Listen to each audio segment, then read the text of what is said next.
Hello and welcome back to the WABAN podcast. I am the host Nim, and I am here joined by that one racist uncle you have that you try to avoid at family reunions. The goodest boy. I don't want to build off of that one. Yeah, no, we can just leave that one there, You'll say something as like a joke, and then somebody will take it out of context and be like, he's racist. Yeah, and you just handed me a time bomb. Yeah, no.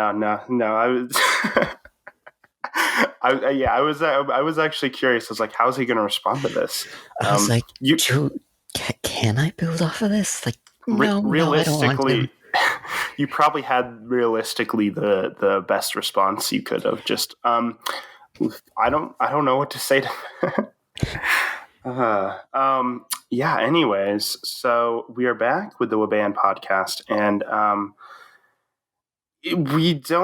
don't know if we have a lot of specific topics other than the main one for today, which is the first rule.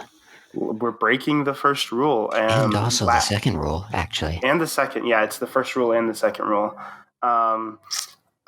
There were times where I memorized all 8 rules. Is it 8? 7 or 8? I think it's 8. I do not remember. Yeah, he only really says them once. Yeah. Like all of the rules once. Like there's later on he'll mention the first rule. He's like, you broke the first rule. But yeah. Anyways, so last week we decided we were going to watch Fight Club.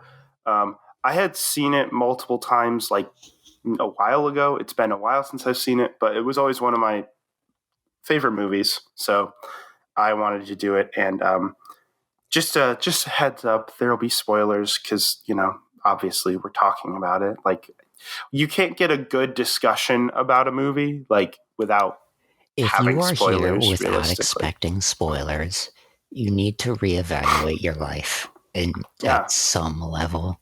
Spoilers for a 22-year-old movie. Is it really 22? Yeah, it came out the year I was born, so it's 22. Aw, how sentimental. Yeah. I know. I don't know when it came out that year, so I don't know if it's like almost 20, like quite 22 yet, but like it's, close.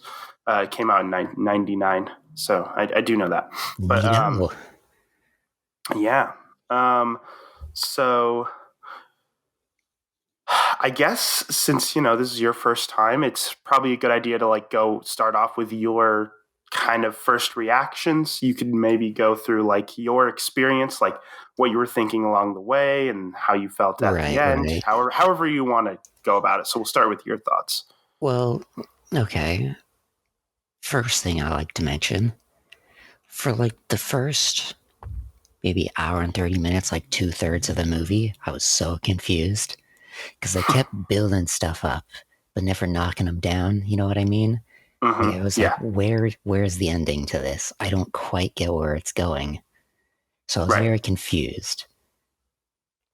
Like, first of all, confused that there wasn't a Fight Club.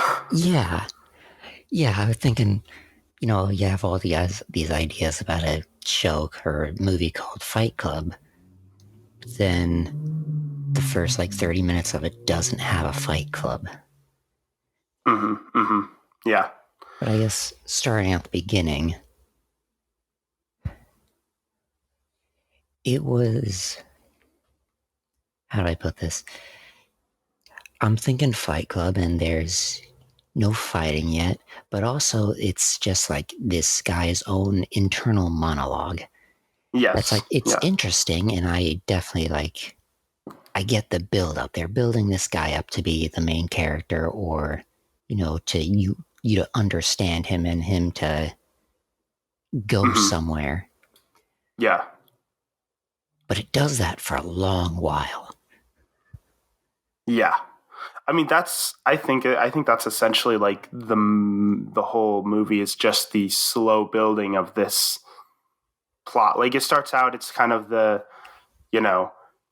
here's his like issues, like here's what's going on in his life, and then the real beginning of the movie, or like the real like beginning of the plot, I guess, would probably be when he meets Tyler Durden on the plane. And because that's, him meeting him is what is the catalyst for like everything else. It's the spark that sets off everything. Right. But yeah, do you have anything else to say then?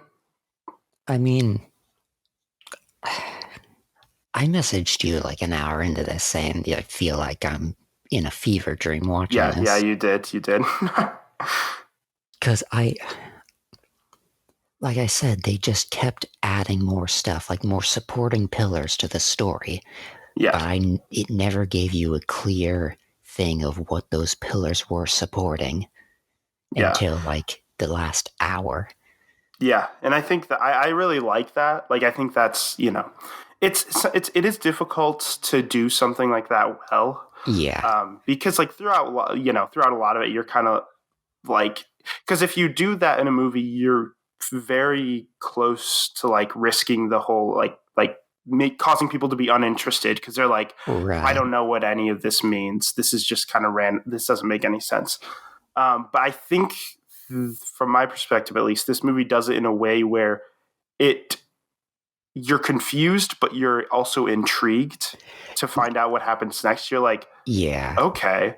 It's one of the most unique movies I've ever seen. Like, I've never seen any other movie like it, and I love that. But like, that's the thing, is like, it doesn't always follow the typical, here's the setup, here's the basic outline of the story, and then because a lot of times when you watch movies, you can kind of see where they're going, you can see where they're headed. You're like, okay, you get a basic idea,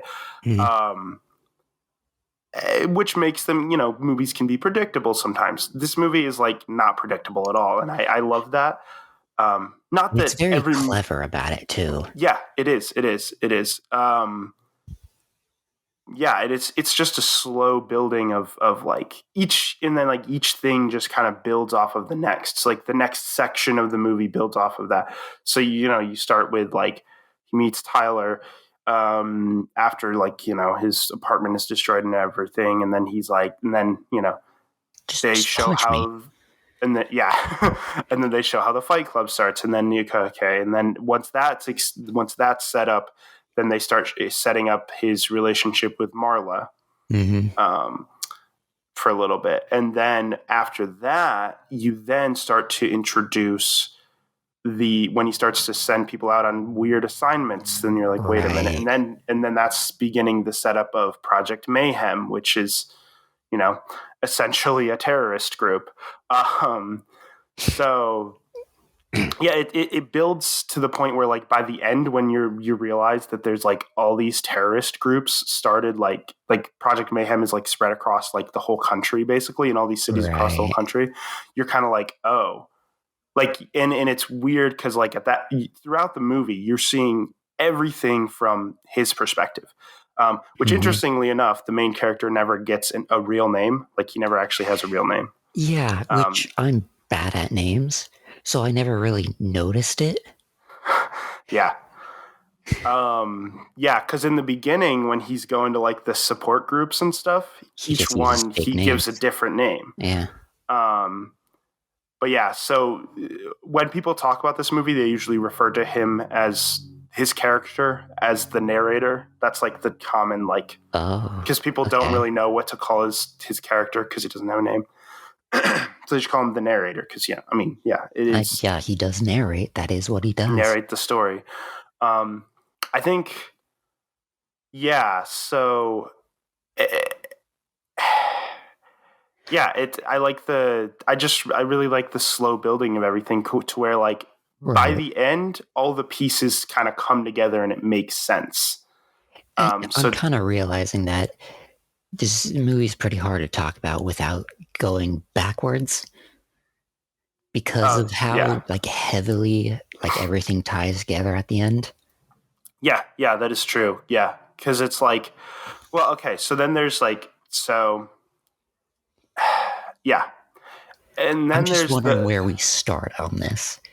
Yeah, that is true. It can be a difficult movie to talk about because there's just it's just interesting. Like, I don't know. You need to like jump around the story in order to like get each piece of the puzzle here. Right. But yeah, no, I think it's very cleverly put together where you get the information you need to understand kind of what's going on in that moment, and then it just kind of keeps building up. I do remember at the very beginning when he's talking about his insomnia, he mentions just like once in passing that he like wakes up in strange places doing strange things.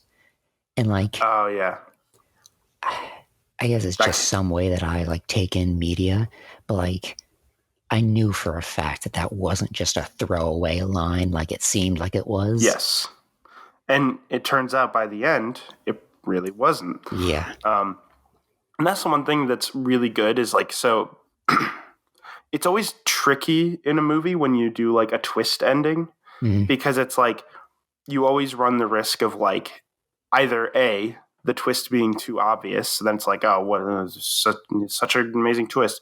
Or B, the twist being so out of left field that it doesn't even make sense that it's just kind of like, okay, they just threw that in just to give a twist. This, I think... it's a good balance. Balances it perfectly because once it happens, it's like you don't expect it, but then you also... you look back and it's all these little clues. It's like, oh... it makes sense.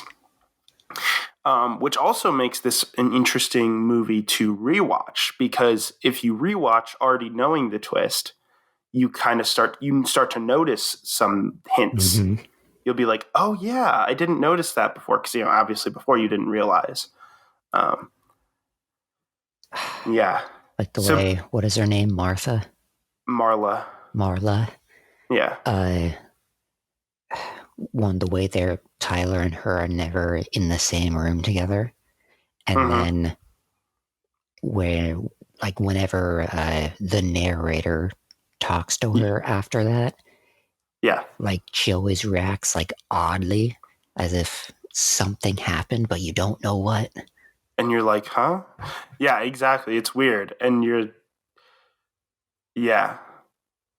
And then you realize like, oh, they're the same person. Yeah, that changes everything. It's... I don't know. This movie can be difficult to talk about. It's just like you just have to like witness it, kind of. Yeah, you almost like have to sum up the end completely and all like the twists and spoilers, and then go back to analyze all the clues that you were given. Yeah. So I guess, long story short, the narrator and Tyler were the same person. And whenever the narrator went to sleep or did something or passed out or whatever, Tyler took over. And the entire time that the narrator is seeing and hearing Tyler, it's just him hallucinating. Yeah, it's just him like...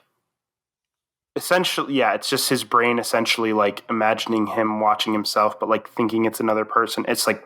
yeah, it's weird.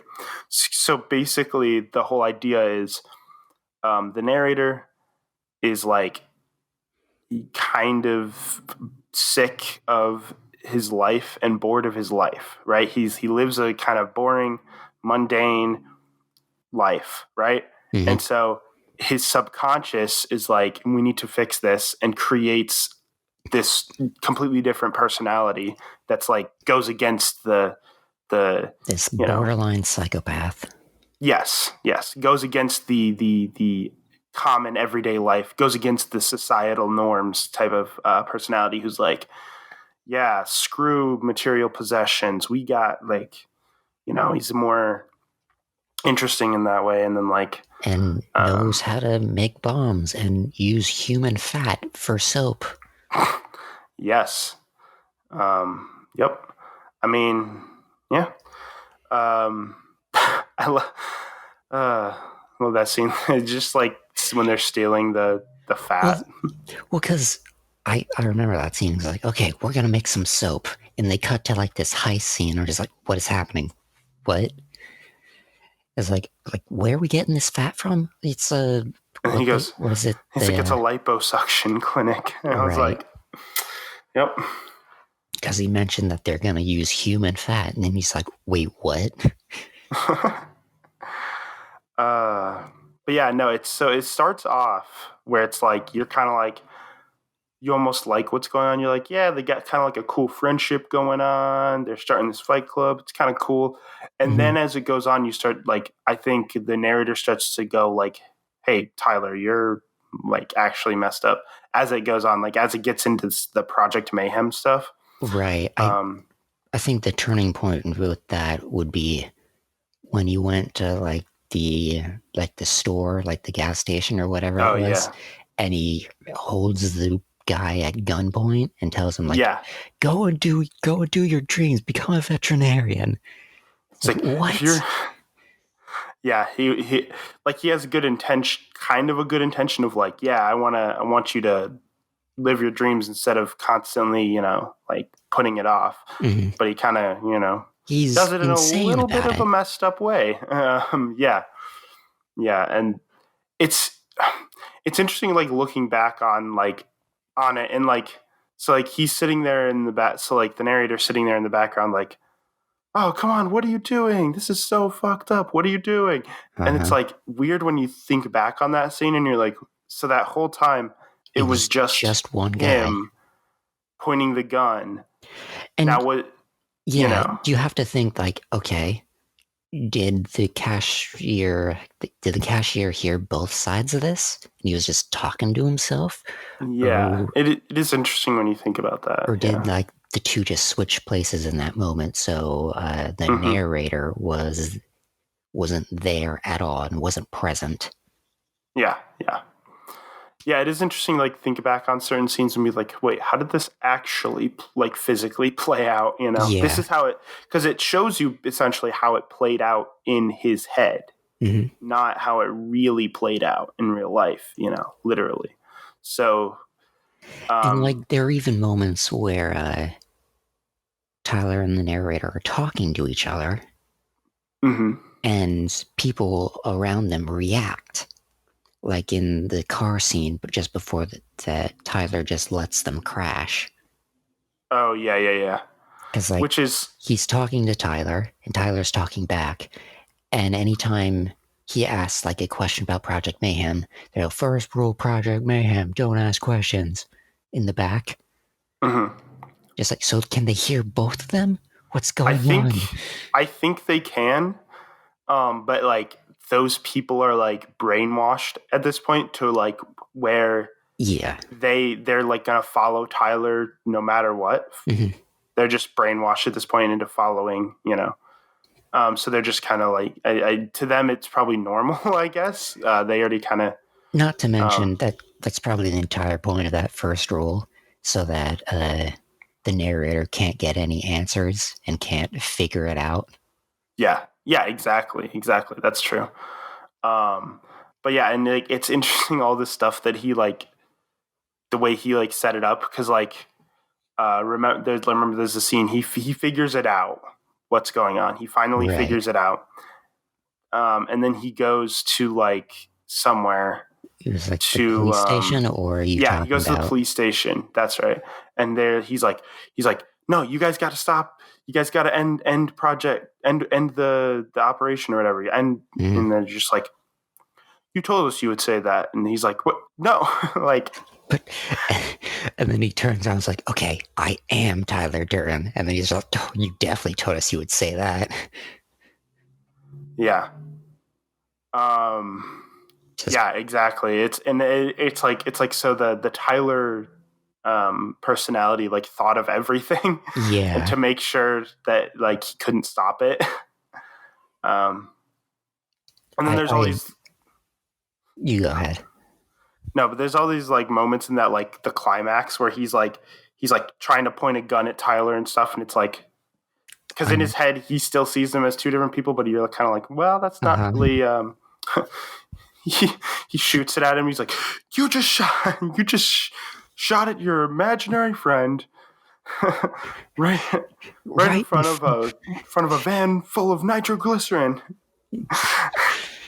And then it keeps cutting back to the camera feed showing him just like stumbling around, shooting a gun. Yeah. See, that's the thing. Like there are like moments like moments like that where there's actually like some comedy involved, where you're actually kind of like, this is kind of funny. Yeah, but I think the one thing that really helps the movie and makes it like work as well as it does is just the writing is just really like on point. Like it's just really like interesting. Like his narration is really interesting to listen to, and it enhances it because like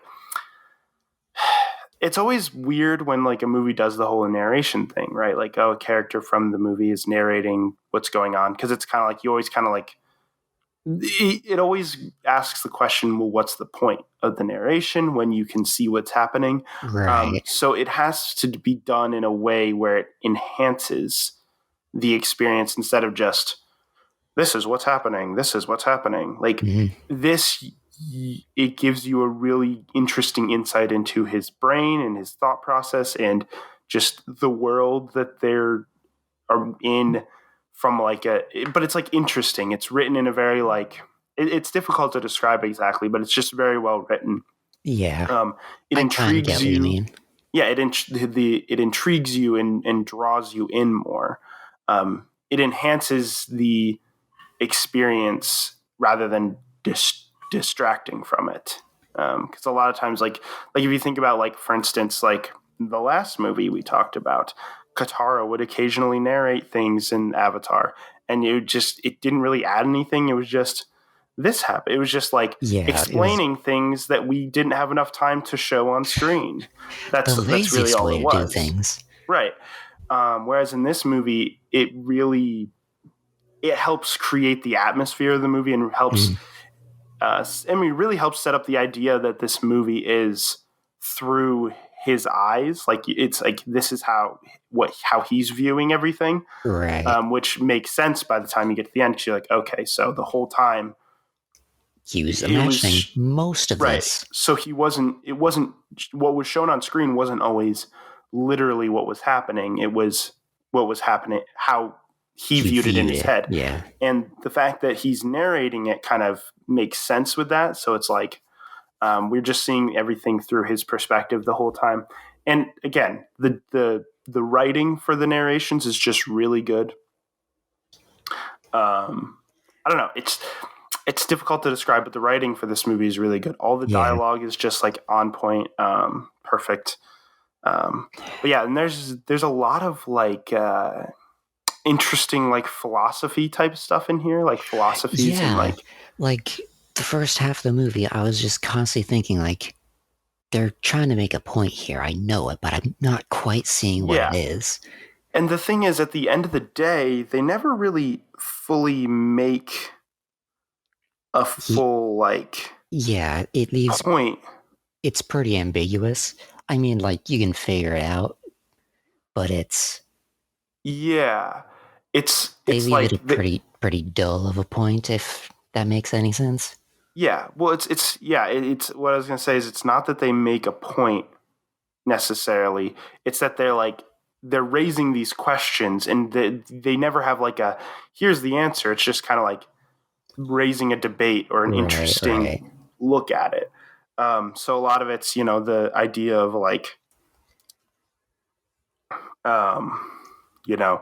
our modern society is stripping us away of our individuality and meaning in life. Kind of like, that's kind of one of the main things that like it kind of explores, right? And like material, love of material possessions is just, whatever, siphoning life out of people in a way. Yes. And so like, and then it kind of gets into like how the Fight Club was created to help people feel alive again, it's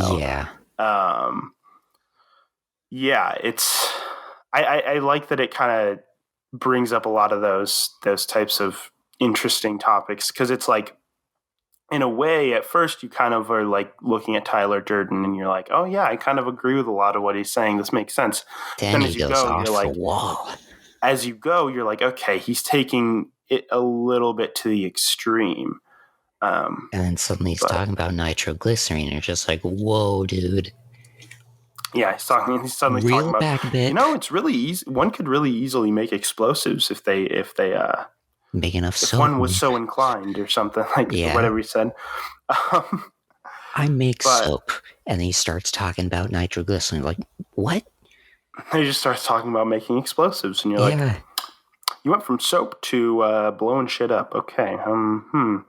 And then the whole chemical burn scene. Like, oh yeah. Like, Tyler, I don't quite get you, but I get you a little bit. This is insane. You gotta pull it together, man.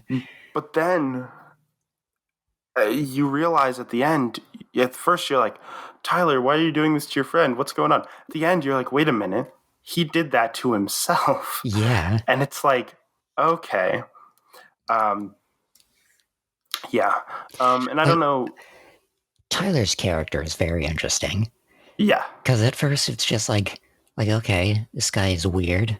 I'm a little bit scared of him because he kind of seems like he could go off at any moment. Yeah. But he's very interesting. Yeah. And played very well by Brad Pitt. He's played very well by Brad Pitt as well. Brad Pitt and Edward Norton, the two main actors of the movie, they both do like great. Because like Edward Norton really does a good job at playing that like I'm just a regular guy passively living my life, and like the narrating kind of part of it, he does that really well. It's all really good. I do want to talk about the well, we should probably save it for later, but all the clever little details of like clues hidden. But before that, how like they start to evolve Tyler, because they mention his one of his jobs is cutting clips of like switching out the tapes in movies. Right, something that isn't done anymore. And he cuts in like a one frame of porn. Which we haven't mentioned it yet, but before that, I don't know if you noticed it, but I don't see how you couldn't. They kept like popping in a guy for a single frame into the movie. Yes. And I'm assuming that was Tyler, right? Yes, it was. So basically, because that was before his character was officially introduced. Right. So they just occasionally would have like a flash where the frame is exactly the same, except he's there and then he's gone for one frame. Which is terribly clever, considering that. Well, Like I was seeing that, I was like, what is this? And then they mentioned he cuts in clips of movies in the. Yeah, and then it makes sense. Like, and if you notice, at the very end of the movie, there's a right before it cuts to credits, there's a one frame of like porn, I'm pretty sure. Yeah. Or something. I'm pretty sure it was one of the little pictures that they show that he cut in that scene too. Yeah, probably. It probably is. But There's also another twist to that though. Because Bob, when the narrator meets him on the street, says that the guy who made Fight Club only sleeps for 1 hour a day. Oh, yeah. Because the other hours that he thinks he's sleeping is when Tyler is in control. But that is that could also be like seen as it's Tyler cutting in the clip of him without the narrator noticing, in the same way that he does with the movies. That is actually interesting. I didn't think of it like that. Like incredibly clever. I loved that. Yeah, that is really cool. Yeah, that is actually really interesting. Yeah. But yeah, no, I like. Yeah. Yeah, no. There's so many like little details in here where you're just like it's just so it's just so well put together. Everything fits together in a really interesting way. You're so confused at the beginning.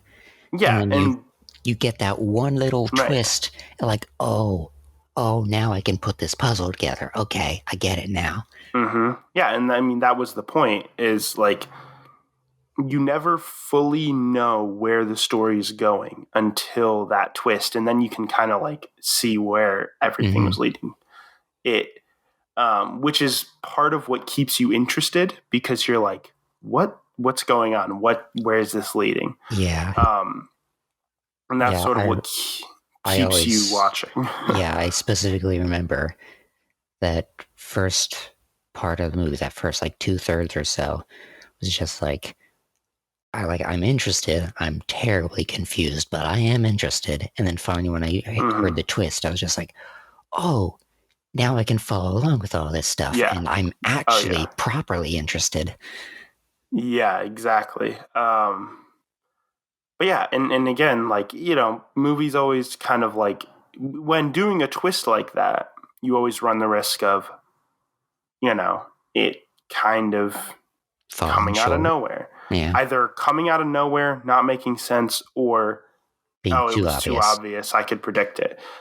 They balance that perfectly, to the point where, in my like personal opinion, I think this might just be one of the best movie twists of all time, that I've seen, at least.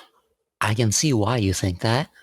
I'm not sure if I will judge the same, but it's definitely up there. Yeah. Because I mean, you know, you look at like classic movie twists. You have things like, let's say, Luke, Darth Vader's right. That's probably like the number one most famous. Right. And I love that, and it's great, and it works really well in those movies. But I don't think it's as well set up as necessarily as something like this, where it's like, when you hear Darth Vader say, "I am your father," it's shocking. Yes, if you didn't know ahead of time. I mean, nowadays everyone knows that, but like, you know, it's shocking, but there really isn't a lot of like, like, you don't look back on it and go, oh, it makes so much sense now. Like, it does make sense, but it's like, it's not like you're the whole, I mean, and the point is that it's like, it's shocking and it changes everything. Because the weird thing is, originally in that movie, the original script of The Empire Strikes Back, he didn't say that he was his father. No, like, the only people who knew before the movie was released was George Lucas and like a few others. Like, I think Mark Hamill knew. The guy who did the voice for Darth Vader obviously knew. The guy in the suit, in the Darth Vader suit, because it's a different guy voicing him than who was in the suit. The guy in the suit, David Prowse, didn't even know. Oh. Because when they originally shot the scene, he said a different line, and then he got the voice of Vader to record the actual line, and then George Lucas edited it in later after the editors did their editing. So even the editors didn't know. So like, they literally, and like, it's very secret mission-esque. Yeah. So that one was definitely done very much for the like the surprising like shock value, but it is good because it ends up, you know, working its way in the story really well, and it works. But like, it's not necessarily a twist that's like set up really well. It's not one where it's like there's so many little details and hints that hint towards it. Yeah, it's just the kind of thing that they give you, and like, it's neat and it's surprising, but it doesn't really affect much. Yeah. I mean, it does affect much. Like, it affects the story for sure, and it's good. Like, I personally think it's great that they did it. It really elevated the story a lot. But like, it doesn't change the way that you think of what happened before that. Yeah, like, like, you don't, like, there's not like little hints towards it before. I mean, there might be here and there, but not really. I mean, not to the same extent as Fight Club. Right, exactly. Because like Fight Club, the twist is something that the story was always designed to have. Like, it was built on that, right? Like, from the beginning. The Empire Strikes Back, not necessarily, because again, literally only like 3 or 4 or so people actually knew that the twist existed until the movie was released in theaters. Like, yeah, I get what you mean. Yeah. But yeah, no, it's Fight Club is. I mean, I guess you can probably see why it's one of my favorite movies. Oh yeah, I definitely can. Like at first, I was so confused and like, why? And it's like, oh, okay, I'm totally on board with this now. Yeah.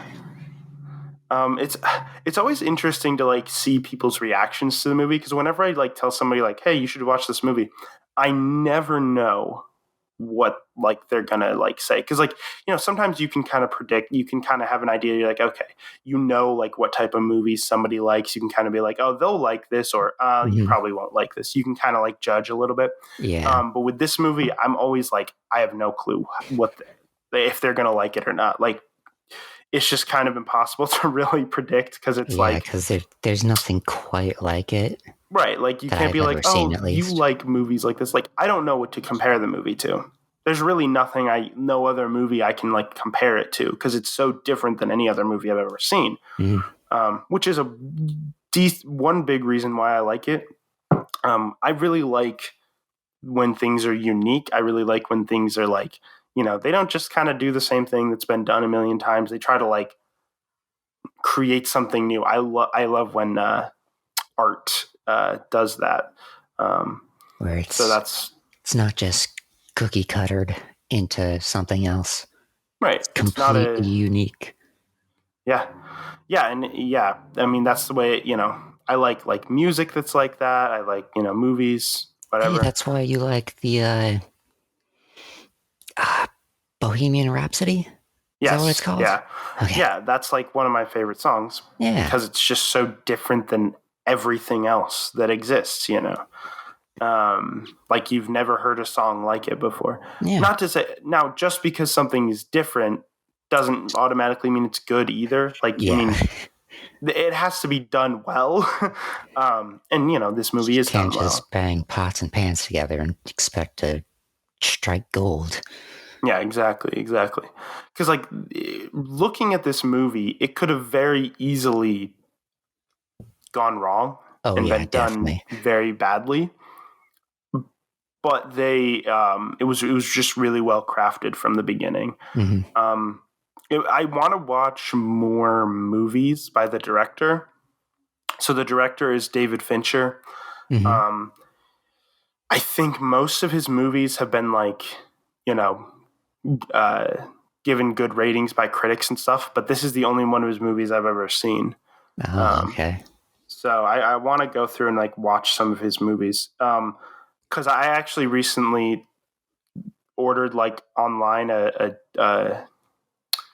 collection of DVDs of David Fincher DVDs. I just haven't watched them yet. So, but yeah, because he directed does he do like similar movies to that, or is it just? I think it's very different. Like there's not really. It's kind of all over the place. Like he did. I don't know if you ever heard of the movie Seven. I think he directed that. Is that? I might be wrong about this, but there was some movie that was named a number that it was like sandbags in like a junkyard. Maybe, I don't know. I don't know a lot about it. The basics of it, it's about like some serial killer who is thinking of the same one, killing people. Each person that he kills, the way he kills them or whatever or something like that, has something to do with one of the 7 deadly sins or something like that. I think. Okay. Something along those lines. That's why it's called Seven. That also has Brad Pitt in it, I believe. But yeah, there's like that. He did the Social Network, which is the one about Mark Zuckerberg creating Facebook. That movie. Oh right. Mark Zuckerberg. I'm referencing Game Grumps. You don't get it, so I'm sorry, but darn. But yeah, and I can't think of specific other ones. Gone Girl, I think he directed. I don't know, Zodiac, which is obviously like about Zodiac killer, I guess. Right. Probably. I'm sorry, but I'm desperately trying to find what this sandbag movie I'm thinking is called. Because it was this little animated movie where like all the characters were like different shaped sandbag kind of people, and they all had numbers on them.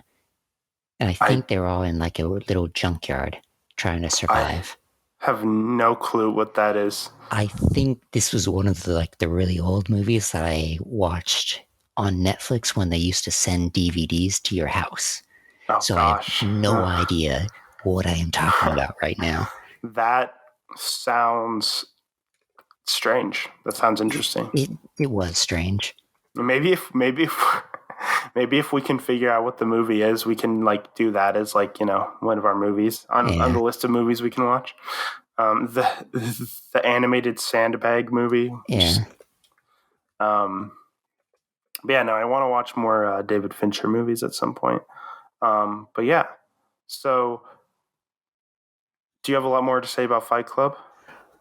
I mean, I could probably like list off of like all the little clues that I remember, but that's about it. Like when he was pretending that his boss was beating him up. He mentioned in a little monologue, I for some reason remembered my first fight with Tyler. Oh yeah, this reminded me of my first fight with Tyler. Yeah, that's right. Because right, your first time watching, you're like, okay, whatever, doesn't make sense. But then when you look back on it, it's like, oh, because he's doing the same thing, punching himself. Yeah.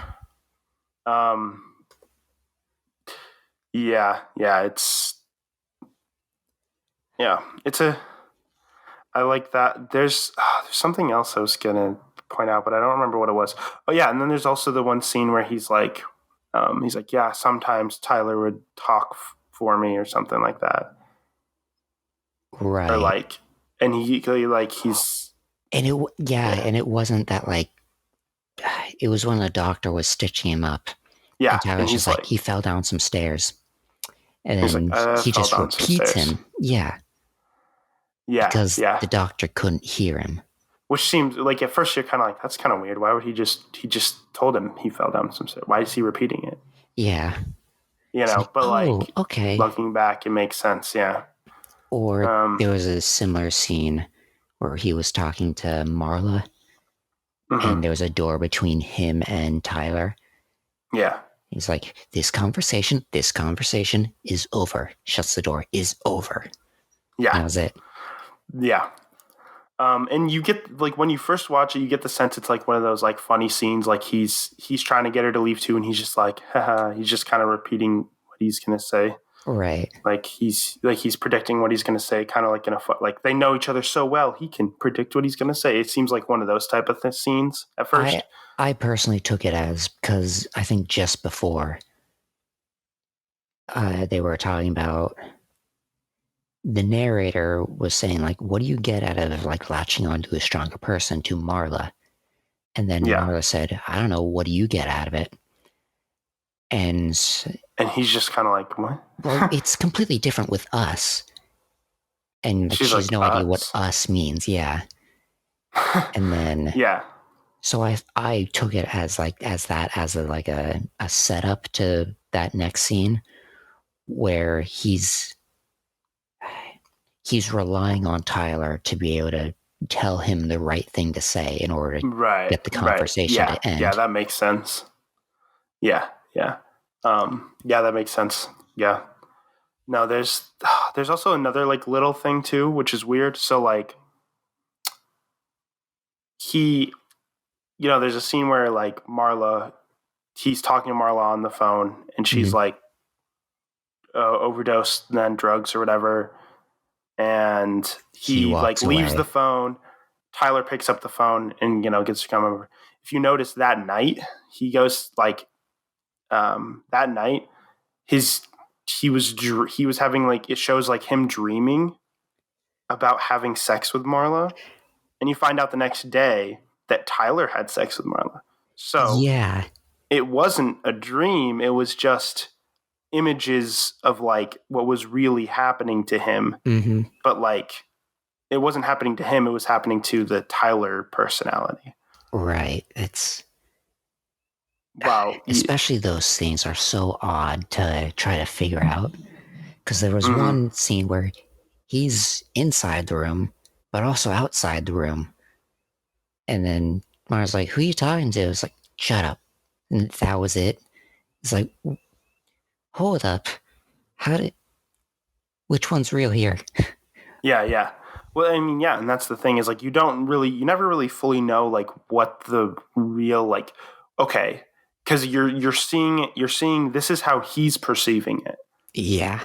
From his brain, but what is the literal like actually what the way it happened? Sometimes he's watching Tyler from his side and he's actually there, but Tyler's not there. Sometimes it's the other way around and he's actually where Tyler is and he's just somehow watching from where he is. Yeah. It's interesting to like think about that, but I don't know. It really yeah, it's a really interesting movie. I don't know. It's one that I definitely enjoy rewatching every now and again. It's like I always enjoy rewatching it. Sometimes when you rewatch it, you notice more things, like more details. You're like, oh, I didn't notice that before, All right. Especially like your second time watching it, because your first time you're not looking for these clues because you don't know the twist. Right. But now that you know the twist, if you rewatch it, you start to like pick up on these things. You're like, oh, okay, there's. So, it's definitely very interesting. I feel like we're missing quite a few stuff, but that's the thing. Like you could probably, do a whole long analysis of everything. Why haven't you done that on your YouTube channel yet? I just haven't. I don't know. It's your favorite movie. It's right there for you. Yeah, no. I would like to talk about it at some point, and I just haven't figured out. Like, currently, I'm still working on the Avatar videos that I'm doing. Right. The Zuko videos. It's still like it's hard for me to like find time to like work on the script. I'm always like really busy with a bunch of other things. So sure you are. Yeah. But yeah, so we can probably be done talking about that movie now. I think we're at a good point. Yeah. Unless you have any other finishing thoughts. I don't think so. I think I mentioned everything. All right. Yep. I think I'm good too. All right. So, so I guess what we can do actually now is decide if we do want to figure out what the next movie is going to be, because that would be 2 weeks from now. Because next week we probably want to talk about more episodes of Avatar. Right. I'll probably watch 10 more of those, and then we can talk about them. Have you seen any more yet since the last time? No, I wanted them to be fresh. Okay, so you specifically... Okay, gotcha. Okay, so I think we talked about last week, possibly since we were like, oh, we could decide, since you would have 2 weeks to watch it, we could do the Lord of the Rings trilogy. Right, you did say that. Potentially. I think I'm down for that. Okay. 2 weeks for 3 movies that are kind of long. Right? Yeah. So 2 weeks, yeah. Because each movie is like close to 3 hours long. So, all three. If you watch all three, it ends up coming to 9 to 10 hours. That's a lot. Yeah. They're good though. So, in 1 week, 10 more episodes of Avatar, and in 2 weeks, 3 movies. Yeah, as long as you want to, as long as does that sound doable to you? That is the question. I'm trying to think of like homework schedule. But I think it should be fine. Okay. All right. Yeah.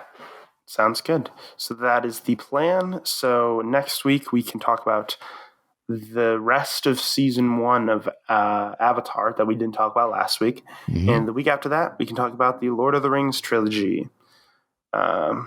Sounds good. All right. any finishing thoughts on anything? I think I'm good. All right. So, thank you for listening to the WABAN podcast. Wherever you're listening to it, doesn't matter.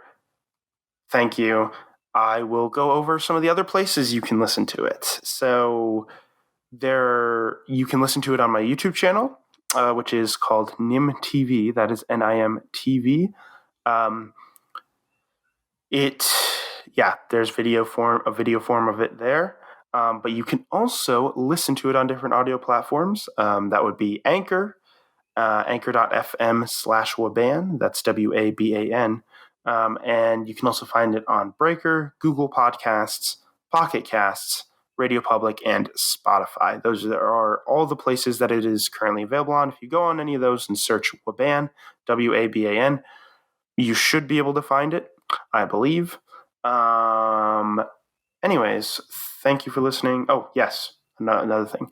We have new episodes usually come out on Saturdays at noon, in case you're wondering, in case you want to know when to expect it. We try to get a new one out every Saturday at noon. So far, we've been successful at that, but we'll see how it goes. So you're really professional at this, I have to say. Yeah. See, I think people enjoy unprofessionalism when people are like, so like, you know what I mean? Yeah, probably. Probably, professionalism is boring, All right. So, thank you for listening to the WABAN podcast. I hope you'll come back next week. I have been your host, Nim. And I'm the goodest boy. Goodbye, everyone.